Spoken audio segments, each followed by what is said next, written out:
Hotel मालकाच्या हत्येनं लातूर हादरलं. उधारीवर cigarette दिली नाही म्हणून मालकाला संपवलं. क्षुल्लक कारणावरून लाठ्या काठ्यांनी मारलं.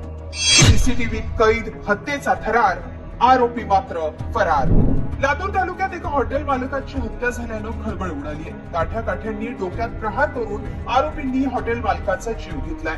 नायगाव इथल्या बारच्या बाहेर ही घटना घडली आहे. क्षुल्लक कारणावरून या आरोपींनी ही मारहाण केली आहे. धक्कादायक बाब म्हणजे ही मारहाण केल्यानंतर अज्ञात आरोपी बार मधली रोख रक्कम आणि दारूच्या बाटल्या घेऊन पळून गेले. निर्घृण मारहाण करणाऱ्या आरोपींचा हा थरार सीसीटीव्हीत कैद झालाय. आरोपींनी ही मारहाण का केली, नेमकं काय घडलं, सविस्तर पाहूया या व्हिडिओतून. एका हॉटेल मालकाच्या हत्येनं लातूर हादरलंय. मध्यरात्री लाठ्या काठ्यांनी मारहाण करत एका हॉटेल मालकाचा जीव घेण्यात आला.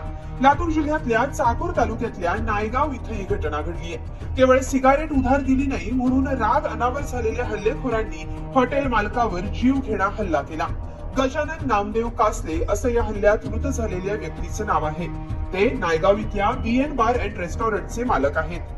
या घटनेत आणखी एक जण गंभीर जखमी झाल्याची ही माहिती समोर आली आहे. मिळालेल्या माहितीनुसार शुक्रवारी रात्री 12च्या सुमारास 3 अज्ञात तरुण नायगाव इथल्या BN बार मध्ये आले. त्यांनी हॉटेल मालक गजानन कासले यांच्याकडे दारू आणि सिगारेटची मागणी केली, पण मालकानं नकार दिला. यावर आरोपींनी शिवीगाळ करत जीवे मारण्याची धमकी दिली. या वादाचं रूपांतर हाणामारीत झालं आणि आरोपींनी कासले यांच्या डोक्यात काठीनं वार केले. भर रस्त्यात आणि बारच्या परिसरात आरोपींनी मालक कासले यांच्यावर लाठ्या काठ्यांनी हल्ला चढवला. ही मारहाण इतकी भीषण होती की गंभीर दुखापत झाल्यामुळे कासले यांचा जागीच मृत्यू झाला. या हत्येचा सगळा थरार तिथं असलेल्या सीसीटीव्ही कॅमेऱ्यात कैद झालाय. धक्कादायक बाब म्हणजे आरोपी केवळ हत्या करून थांबले नाही, तर त्यांनी हॉटेलमधल्या अजय भरत मोरे यांनाही काठीनं मारहाण करून गंभीर जखमी केलं. बारमध्ये असलेल्या सामानाची, टीव्हीची तोडफोड केली. जाता जाता कॅश काउंटर मधली रोख रक्कम जी अंदाजे 15,000 रुपये इतकी आहे, तसंच विदेशी मद्याच्या बाटल्याही आरोपींनी चोरून नेल्या. घटनेची माहिती मिळताच चाकूर पोलिसांनी घटनास्थळी धाव घेतली. या घटनेचं सीसीटीव्ही फुटेज सध्या सोशल मीडियावर व्हायरल झालंय. या आधारे पोलीस आरोपींची ओळख पटवण्याचं काम करतायत. पोलीस निरीक्षक बालाजी भेंडे यांच्या मार्गदर्शनाखाली पथकं तयार करण्यात आली आहेत आणि आरोपींचा शोध घेतला जातोय. पण भर वस्तीत घडलेल्या या प्रकारामुळे नायगाव आणि चाकूर परिसरात भीतीचं वातावरण आहे.